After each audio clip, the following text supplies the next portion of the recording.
Okay, and we're back. The this is the Strat guy gave me yesterday. He uses 11s, 11 to 48. So this guitar, I don't even know how he plays it. It's insane. So it needs a lot of work. You see the bridge is like miles high. If you can see the neck, if I use the straight edge, or if I use my other little method there, if I put my finger where it joins the body and at the nut, it's like. But I don't know, you can see it. You probably can't. But I look at that. There's like miles. It's got to be like, I don't know, millimeter in the middle. So basically, the neck looks like this.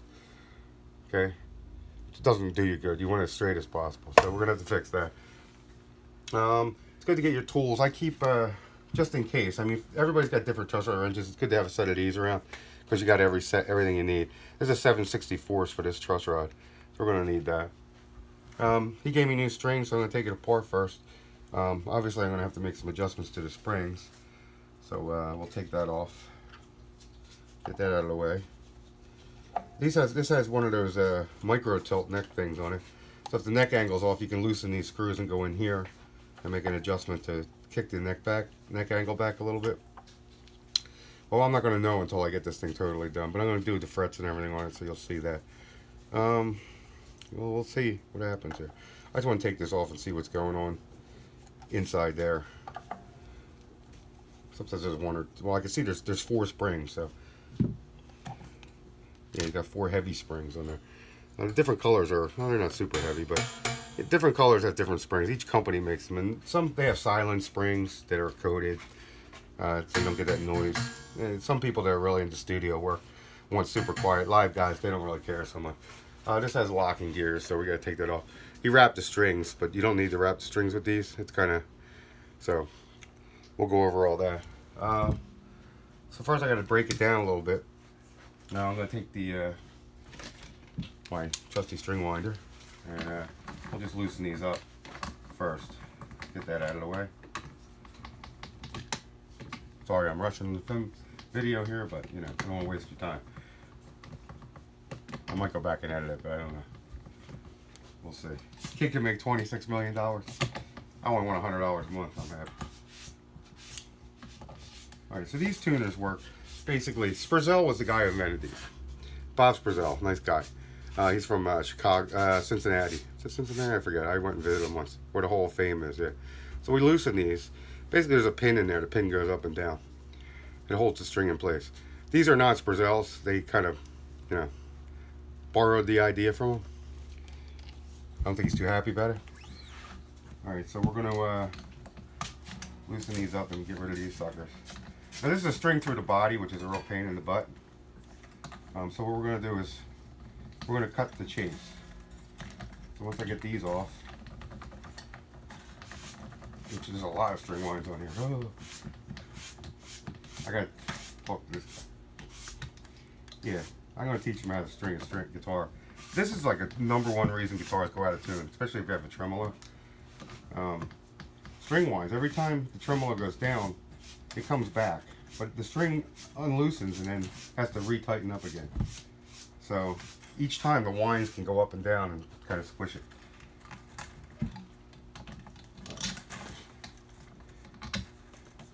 Get these suckers off of here.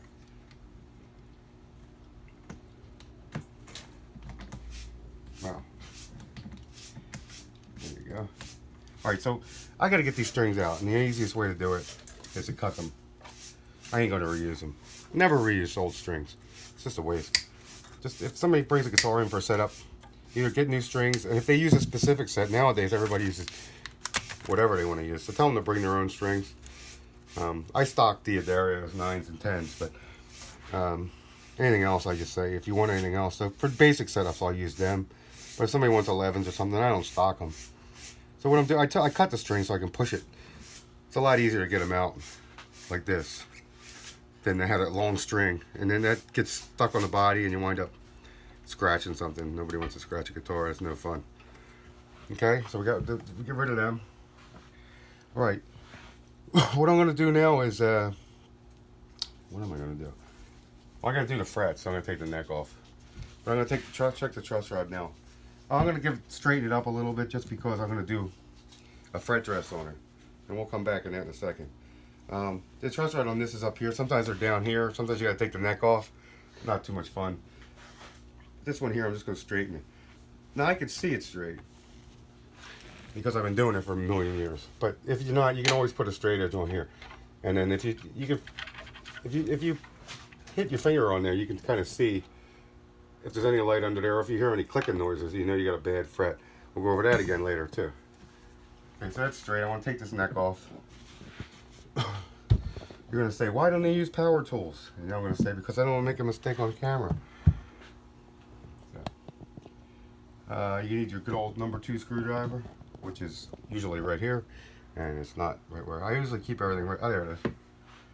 I did another video earlier, so I don't want to be in the video. Okay. It's supposed to be just a guitar. Okay.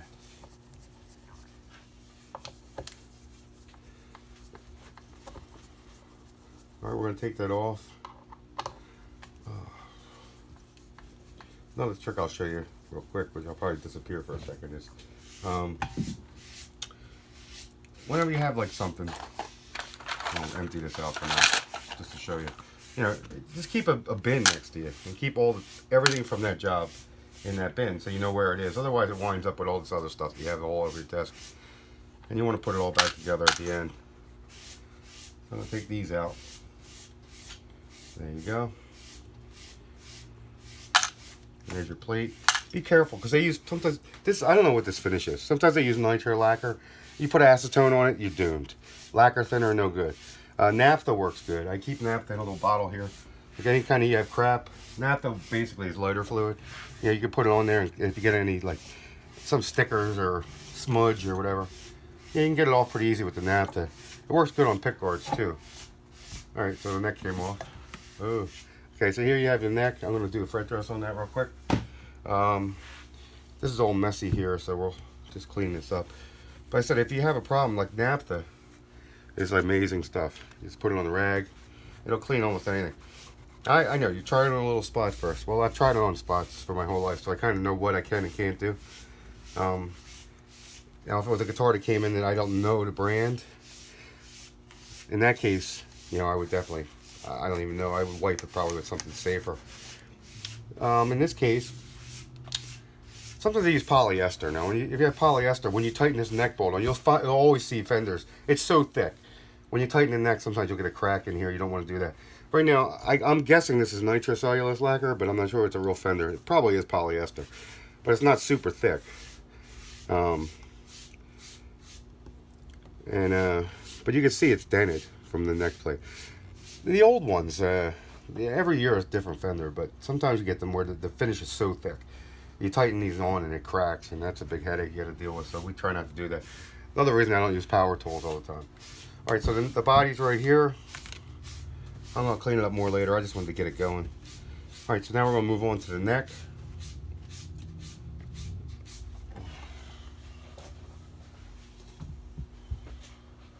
All right, here we have the neck. I'm going to do our fret dress kin. Okay, I'll just take a look at it, make sure there's no damage, because you don't want to guy to accuse you of doing something. Now, these frets don't look like they're too worn. A little bit on the top. We're going to dress them anyway, because that's what we do around here.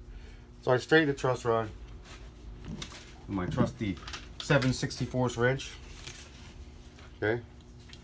Yeah, you can use a straight edge or whatever. I can usually eyeball because I've been doing it so long. All right, so you want to get it as straight as possible. This neck actually not bad. It's pretty straight. I mean, I did tighten it a lot though.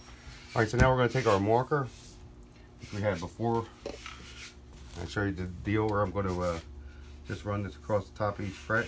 Now he's had some wear in here, not too bad, bended frets. We'll put that on there. There you go.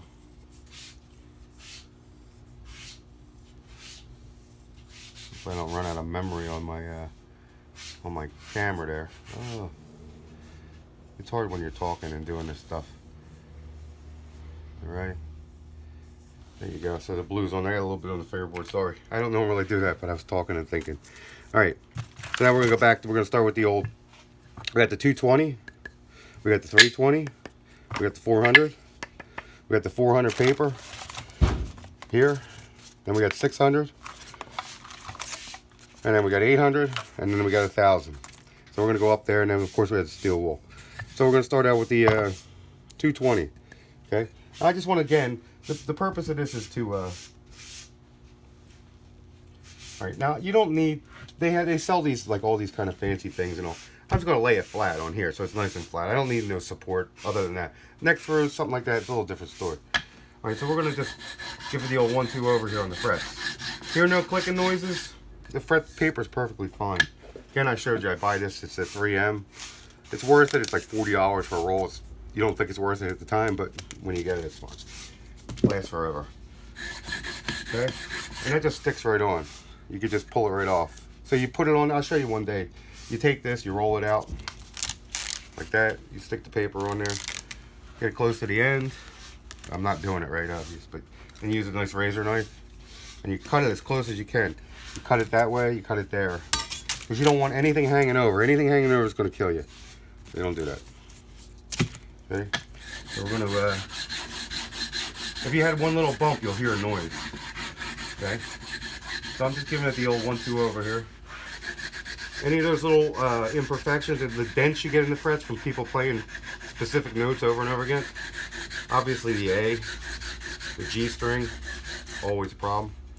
So you can see where the guy plays. You know, so I'm going to get all that out. This is not a big deal.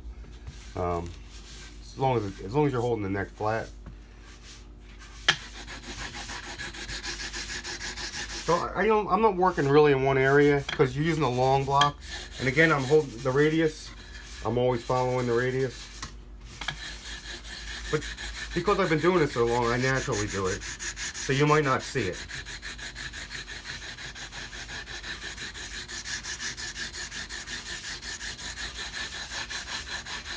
I'm getting them out of there. This guy plays a lot on the 5th fret.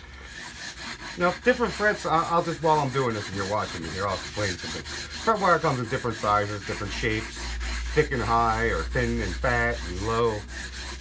But the other thing that people don't realize is there's also different types of fret wire. There's also different hardnesses. The harder the fret wire, I like the harder fret wire. I don't like stainless. People like stainless. I think it's too tinny, but that's up to the individual.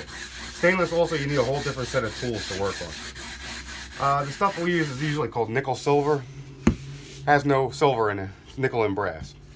The brass is the reason they dent, and then what they do is they heat treat them, so they give them a different hardness. So somebody here, it's 18% nickel silver or 16% nickel silver. In Japan or overseas, they use like 190 or 150. Cheap frets we call like 110 hardness, and then like real good ones 195. That's equal to a little more than the 18% nickel silver. All right, so what I did, I got all these little, no more, you don't see any blue at all, right? So we went to 220, we're gonna bump it up to 320, okay? And we're gonna get, what I'm doing now is I'm taking those 220 scratches out, okay? The good thing about using the long block and not working on one, anybody ever says, oh, I'm going to do a fret, and they try to do one, they're nuts. It's impossible. You want to do them all. You know, so what I'm doing now is I'm just running down the whole thing, keeping the angles. And again, I probably do it a lot easier than most people because I've done so many. And I naturally have my angle to my hand. So if I was doing flat like that, I'd be putting the big flat in the middle. We don't want to do that. Okay, so there you go. My 320, we're going to bump it up to 400. Okay. Again, all I'm doing is now it's getting scratched out. I'm not doing any leveling at all. Okay.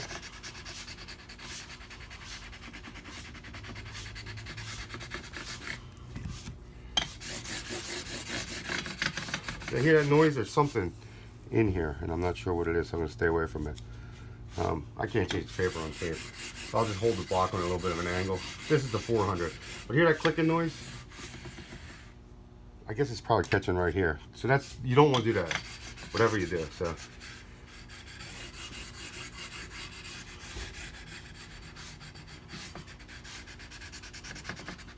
yeah, it's definitely the end. As long as I stay away from the ends, I'm good.